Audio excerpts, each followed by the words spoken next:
अस्सलाम वालेकुम नाज़रीन, हम सुबह सुबह उठ गए हैं और चाय पी रहे हैं। इस टाइम हमारा रहीम मलिक भी है, चाय पी रहा है। किसको भेजने वाला है? ये हमारे फ्रेंड के पास जाएगी। अच्छा, सऊदीया जाएगी। कंपनी में कोई नहीं ना? नहीं, ये सऊदीया जाएगी। साजिद मस्तूया उसके पास जाएगी। वो तुमको जानता होगा, इधर दुबई रह के गया, क्रोन में 4 साल रह के गया। साजिद सप्लाई का था, जिसकी एक उंगली कटी हुई थी।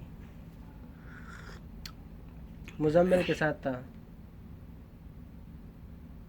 मैं देखा नहीं। अच्छा नाजरीन, अच्छा साजिद मस्तूरी तेरा वीडियो आवे से था।